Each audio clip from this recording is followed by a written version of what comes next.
अभी हमारे जीवन में ना ज्ञान का उदय नहीं हुआ है। तब सनकादियों ने महाराज व्यास जी को इत्रिक साधन के बारे में बताया था। ज्ञान का उदय तभी होता है जब हमारे जीवन में इत्रिक साधन आता है। और इत्रिक साधन कौन कौन से हैं? श्रवण, कीर्तन और मनन। आज सुन के जाओगे, परमात्मा के प्रति प्रेम होगा, कल आओगे तो कीर्तन में मन बढ़ेगा, उसके बाद मनन करना सीखे। जिस दिन मनन करोगे ना, जीवन में वो भाव उतर जाएगा। और जिस दिन महाराज आपके जीवन में भाव उतरेगा तो कैसा होगा जानते हैं? कि सिया राम मैं सब जग जानी, सिया राम मैं सब जग जानी, करहु प्रणाम जोरे जोग पानी, करहु प्रणाम जोरे जोग पानी, करहु प्रणाम जोरे जोग पानी, करहु प्रणाम जोरे जोग पानी।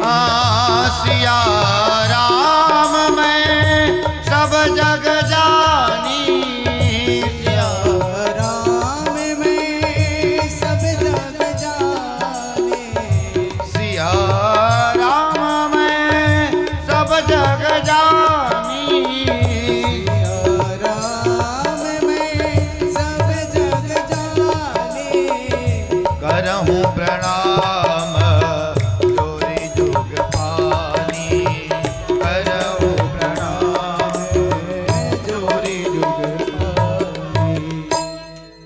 जिस दिन महाराज जीवन में मनन का आरंभ हो जाएगा ना, प्रत्येक व्यक्ति में भगवान की दृष्टि आपको दिखाई देगी। आपका दृष्टि में परमात्मा दिखाई देगा हर व्यक्ति में। और बताओ, जब सब में महाराज राम दिखे, सब में कृष्ण दिखे, सब में भोलेनाथ दिखे, तो ये बात समझ लेना हमारे जीवन से महाराज ईर्ष्या रूपी जो महाराज शत्रु है, उस शत्रु का नाश हो जाएगा। प्रेम से कहो हर हर महादेव। हाँ, इसलिए ये त्रिक साधन के बारे में पहले हम समझ ले में। देखिए, एक बार की बात है, बोले, और इसी महाराज त्रिक साधन का व्यास जी को महाराज इन्हीं सनकादियों ने उपदेश दिया कि श्रवणम कीर्तनम संभुर मननम चा महत्तरम त्रयम साधन युक्तम च विद्यते वेद सम्मतम। सनकादि कहते हैं, एक बार हम मंदराचल पर्वत पर तपस्या करने को गए थे। और मंदराचल पर्वत पर तपस्या करने को गए थे ना, तो जानते हैं वहीं पर महाराज नंदिकेश्वर भगवान का आगमन हुआ। नंदिकेश्वर भगवान आए और उन्हीं ने हमको इस त्रिक साधन के बारे में बताया था। और ये जो कथा हमेशा महाराज कि किस प्रकार से फलित होता है, जैसे महाराज शिष्य परंपरा के हिसाब से फलित होता है। किसी ने सुना फिर किसी और को जाके बताया, किसी ने सुना किसी और को जाके बताया, किसी ने सुना किसी और को जाके बताया। जैसे पिछली बार हम लोग जब कथा गाने को आए भागवत जी का रामपुर से कहाँ गए? होड़गी। और इस बार देखिए फिर महाराज होड़गी से कहाँ? पहले पटना लग गया, कोरिया जिला। उसके बाद कहाँ था वो? सूरजपुर, पंपापुर से कहाँ गए? फिर रामपुर आए, रामपुर से चले गए बलरामपुर या विनायकपुर से फिर कहाँ गए? होड़गी से फिर चले जाएंगे प्रतापपुर। ये तो और बहुत सी कथाओं का भी फोन आया रहा, लेकिन समय नहीं था। तो ऐसे ही महाराज एक दूसरे से ही कथा का प्रचार प्रसार होता है। सौनक जी कहते हैं, जो मनुष्य त्रिक साधन को करने में असमर्थ है, वो क्या करें? अब जो सुन नहीं सकता तो कहां से कीर्तन करेगा? और कीर्तन ही नहीं आएगा तो मनन कहां से करेगा? तो ये त्रिक साधन से जो असमर्थ है, वो व्यक्ति क्या करे?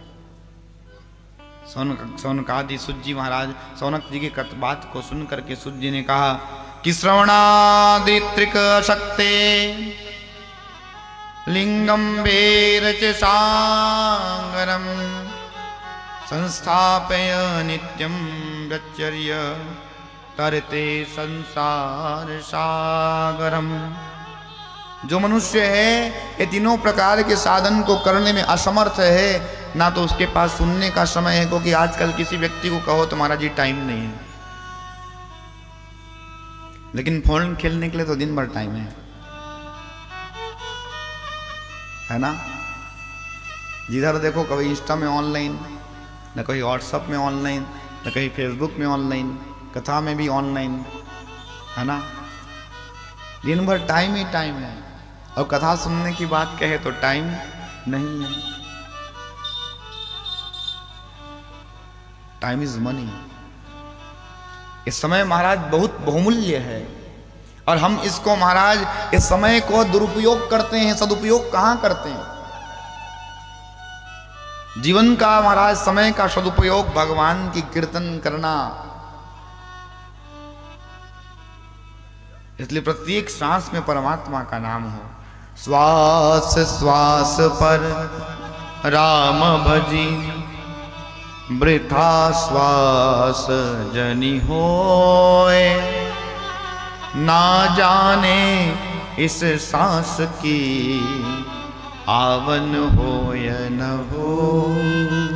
और ये महाराज सांस में भी परमात्मा का नाम कब आएगा? जब जानते हैं हमारे जीवन में सत्संगति आएगी, तभी जाकर के प्रत्येक परिस्थिति पर हमको परमात्मा ही दिखाई देंगे। जैसे शालिग्राम भगवान भी किसी चीज में प्लास्टिक में दिख जाए, ये सत्संग से ही होता है। हाँ,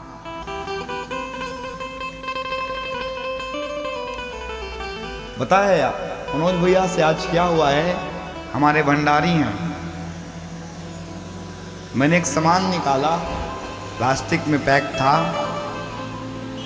तो उधर से आया कौन? मनोज भैया। अब बोलते हैं महाराज जी शालिग्राम को पन्नी में क्यों पैक करके रखे हो? तो भैया वो दिन रात महाराज उसको केवल महाराज जी को पता है कि महाराज जी के पास कैसी कैसी सामग्री होती है, शालिग्राम रहते हैं। अब पंडित जी के पास क्या रहेगा? माला ये तो रहेगा, झोली रहेगा, शालिग्राम रहेंगे, पुस्तक रहेंगे, और क्या रहेंगे। वो हमारी संगति में है तो जानता है, इसलिए उसको उस प्लास्टिक के महाराज, प्लास्टिक की भी महाराज जो वस्तु है उस पर क्या दिख रहा है? परमात्मा का श्री विग्रह दिख रहा है, और केवल महाराज इस सत्संग से पुष्ट होता है। बोली भक्त वत्सल भगवान की जय हो। इसलिए